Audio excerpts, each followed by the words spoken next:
Alam mo ba na naglabas na naman ng bagong Honda Click 125 ang Honda Philippines? Kaya naman pinuntahan agad natin ito dahil nilaunch nga nila ito dito sa SMX Convention Center sa Makina Motor Show 2024. At pinuntahan nga ito ng maraming tao tulad ng mga media, vloggers at mga motorcycle enthusiasts. Grabe, ang gaganda talaga ng mga model ng Honda Click 125. At alam mo ba na umabot na sa 10 million sales achievement ang nagawa nitong Honda Click 125?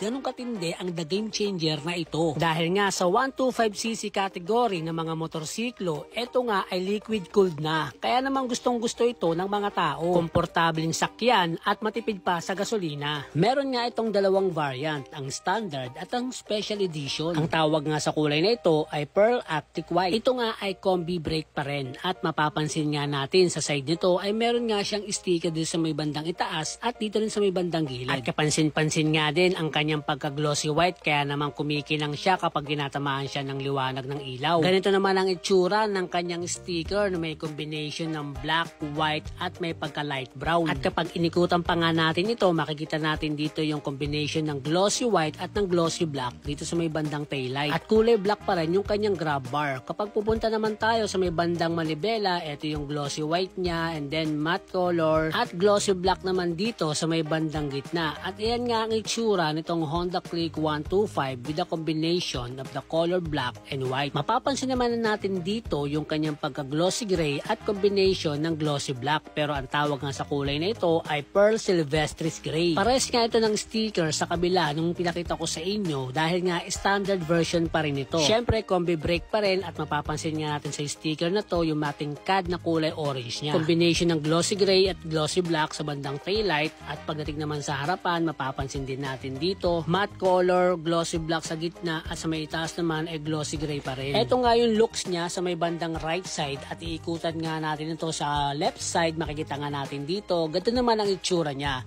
So maganda pa rin, di ba? Ang ganda ng combination ng kulay niya at sa harapan naman ay ganito naman. So kitang-kita natin dito. Dito naman nakikita natin dito yung pagka-glossy black niya, pero ang tawag nga sa kulay nito ay obsidian black metallic. Standard version pa rin ito, naka-combi brake at mapapansin nga natin dito yung linings niya na kulay yellow-green. At base nga sa observation natin ay bukod nga sa combination ng color ay nagbabago din yung mga linings ng mga stickers nila. Kaya kung trip mo yung all black color na may pagka-glossy ay saktong-sakto itong kulay na ito. At makikita mo nga dito yung mga pagkakaiba nila. Dito nga sa may bandang gitna, glossy siya, matte, and then sa may bandang harapan ay glossy pa rin yung kanyang kulay. Ganito naman ang itsura niya sa right side sa harapan. Makitang-kita nga natin dito yung pagkabangis ng kanyang mukha at pag inikutan pa nga natin ito yung kanyang taillight, black yung grab bar at yung sa left side niya, ganito ang itsura. At ito naman yung pinakamukha niya.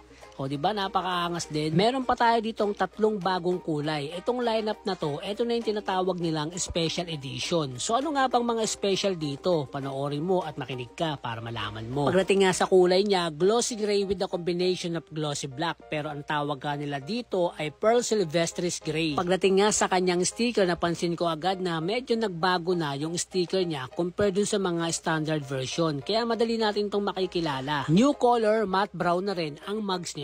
At sa may bandang likod naman, iba na rin ang itsura ng kanyang sticker. At ang kulay nga nito ay glossy gray with a combination of glossy black. At mapapansin agad natin dito yung kanyang grab bar, kulay matte brown na rin. Ito nga ay two-tone color combination with striking sporty finish. Kaya malalaman agad natin kung ito ay standard version or special edition. Ganito naman ang itsura niya sa left side. At kung tayo ay pupunta sa kanyang manibela, ito nga yung combination niya ng glossy gray at sa may bandang gitna nga ay ang glossy black. Isa nga ito sa mga usong-usong kulay ngayon, kaya kung mahilig ka sa mga color gray ay bagay na bagay sa ito. All LED ang mga ilaw nito, mapa headlight, taillight, pati na rin ang winker nito para sa ating mga safe ride. At kung trip mo naman ang color blue na merong combination ng color white ay saktong-sakto sa ito. Ang tawag nga sa kulay nito ay stellar blue metallic. Sa left side, ganito nga ang itsura niyang kanyang decals stickers na talaga naman bumagay sa kanyang forma na nagbigay ng mas pagiging astig astig ng kanyang itsura. Dahil nga special edition din ito, matte brown color din ang kanyang mugs with wider tubeless tires at wavy disc brakes. Sa side naman, ang kulay nga ng fairings niya ay color blue with sticker at mapapansin nga natin sa kanyang grab bar ay matte brown na rin ng kulay. O diba may pausok pa, ganyang kalupit ang mga special edition.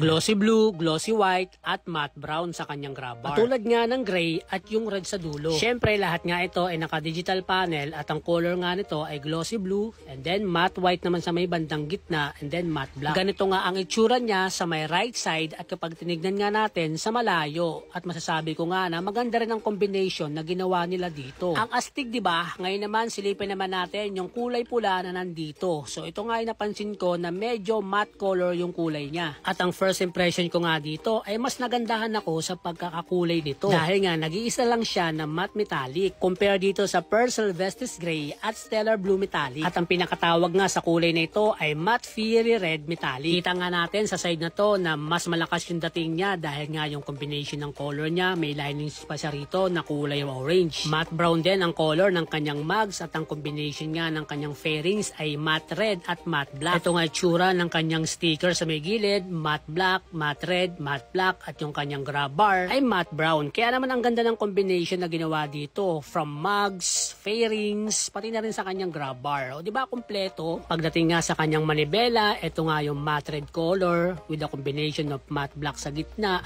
Kaya naman, ang linis-linis niyang tignan. So, all black siya na merong combination ng red. At eto nga ang itsura ng kanyang harapan sa malayo. O, di ba napakaangas? Kaya eto na nga yung lineup natin ng mga special edition. Kung ikaw ang tatanungin, anong kulay kaya ang mapipili mo dito? I-comment mo naman sa ating comment section para malaman natin kung ano ang nagustuhan mo sa mga bagong lineup ng special edition. At para nga hindi ka malito, ito nga ang mga nagbago sa mga special edition. Ang new matte brown cast wheel color with wider tubeless tires. At syempre, kapansin-pansin agad natin dito nung ating nakita ang mga color nito. Ito nga ay may new two-tone color combination. At syempre, yung bagong kulay ng kanyang grab bar sa may likuran na matte brown. At bukod nga dyan, sa iba pa niyang specs ay pares na rin siya sa standard version. Sa madaling salita, color combination lang talaga ang nagbago sa kanya. Pero syempre, bibigyan na rin kita ng features na itong Honda Click 125. Ito nga ay 125cc liquid-cooled PGM-FI ESP engine. Meron na nga itong USB charger at ang kagandahan pa nga dito ay may takip na nga ito. Naka-wavy disc ang harap at drum brake naman sa likod. Ito nga ay combi brake system o tinatawag nating CBS. Ito nga ay full digital meter panel kaya naman very clear at kitang-kita agad natin yung mga naka-display dito. Meron nga rin itong park brake lock na kung saan magagamit ito para sa ating safety kapag tayo ay nag-stop sa mga uphill or downhill na area. Pagdating naman sa mga ilaw, ito nga ay all LED lighting system, tail light, headlight, pati na rin ang kanyang winker. Meron nga itong 18-liter luggage bags na kung saan marami tayong mailalagay na mga gamit natin. At pagdating nga sa kanyang ignition, ito nga ay naka-secure key shutter. At pagdating nga sa kanyang iba pang mga specification, ito nga ang kanyang bore stroke 52.4 by 57.9 mm.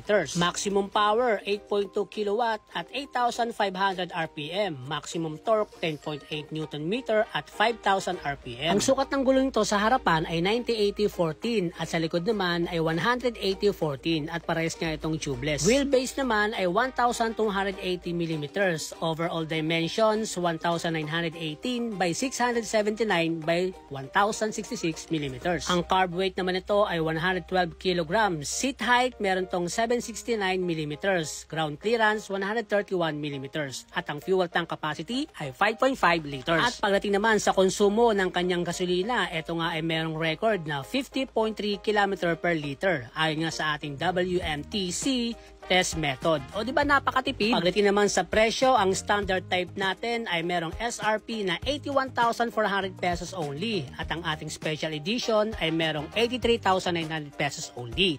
Kaya ano pang hinihintay nyo kung kayo ay naghahanap ng Honda Click 125 na bagong-bago ay eto na nga yun. So paano mga true friend, ride safe po tayo lagi at abangan nyo pa ang mga susunod nating content pagdating sa mga motorsiklo.